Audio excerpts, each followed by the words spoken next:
with new aspirants showing interest in Nigeria's top job and the president seemingly interested in keeping his job beyond 2019.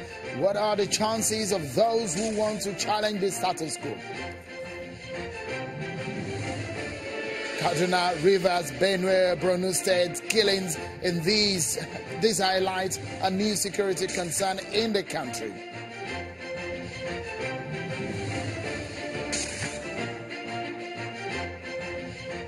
And thanks for joining in, everyone. This is Politics Today live on Channels Television. I'm Sean Kimbaloye in Lagos. It's the first week of 2018, and there are already major security issues staring at us. The New Year celebration was cut short for some people in River State, where bandits opened fire on people returning from church.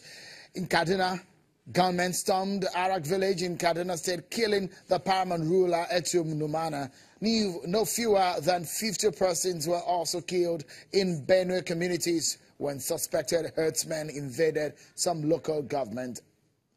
President Muhammadu Buhari commiserated with Governor Samuel Otom of Benue State over the reported killings, injury of several persons, and wanton destruction of property in Guma and Logo local government areas of the state in the new year. But some youths in Benue State took to the streets expressing their anger over the killings. The governor is also calling for peace. Well, let's get an update on the security situation in the country and the president's reaction to all of this situation. I have joining me on telephone the special advisor to President Muhammadu Buhari on media and publicity, Mr. Femi Adesina, joins us on the program tonight. Many thanks, Mr. Adesina, and Happy New Year to you.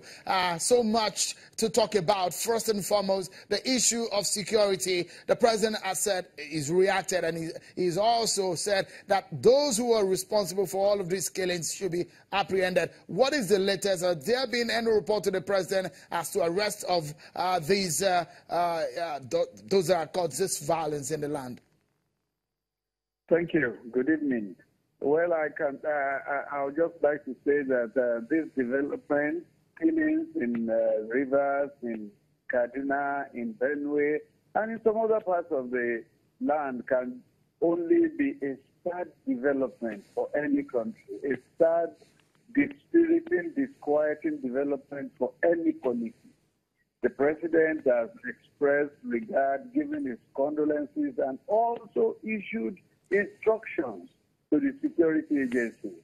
You can be sure that if any of the malefactors is apprehended, he will not get away scot-free. The security agencies have received marching orders, and they will update Nigerians as soon as they are developed.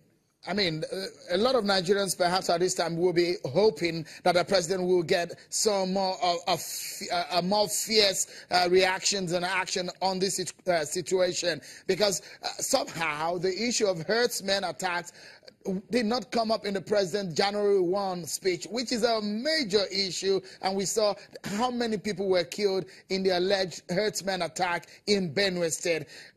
Did this actually slip the president's speech, or perhaps there is a strategy that we do not know that the presidency is taking on these, what has become a menace? Like I have said before a number of times, a broadcast cannot include everything. And you don't have to repeat some things every broadcast. Recall that the last broadcast, the issue of herdsmen-farmers clashes was there. So what's the essence of continuing to repeat it? It's a matter of solving the problem. It's not a matter of rhetoric. What Nigerians want is that the problem should be solved. And that is what the president will. And that is the instruction you have given. It's not a matter of rhetoric now. So will the president be announcing a change of perhaps strategy in the manner in which security is being handled? Because in the first 3 days of the new year, we've seen this level of violence in several states of the country. Well, if there will be a change of strategy because it's a security thing, then you don't begin to discuss it openly. If there will be a change of strategy, you will just see it happening. We will not talk about it, not on television. Okay, before I allow you to go, Mr. Adesina, of course, That we understand that there are reports now that the president may have informed the Minister of Transportation and the former governor of Rivers State, Rotimi Amechi, to be the director general of his campaign for 2019 elections. What can you tell us about that? Government has a way, the presidency particularly has a way it communicates. When there is something that is concluded, that it wants Nigerians to know about, it has a way it communicates it. It comes from us, the media handlers of the president. Oh. You can't trust what you have just said to any of the media handlers of the president. So you can't say it is. But subtly, can you tell us if the president may be running in 2019? That one thing I need to tell you, when there's a report that the president has appointed a campaign coordinator, you need to ask yourself, does an aspirant, which the president will be if he wants to run, does an aspirant appoint a campaign coordinator? It is a candidate who appoints a campaign coordinator. So if the president will run, it is after the party has given him a ticket that I appoint a campaign coordinator. Well, Mr. Adesina, sometimes these things don't go like you have described it. We know too much about how Nigeria politics play out. We know a lot of things may be going on the ground. You may not be able to tell us, but we've confirmed independently of some of these stories we're following. Thank you so much for your time on the program tonight, Mr. Adesina.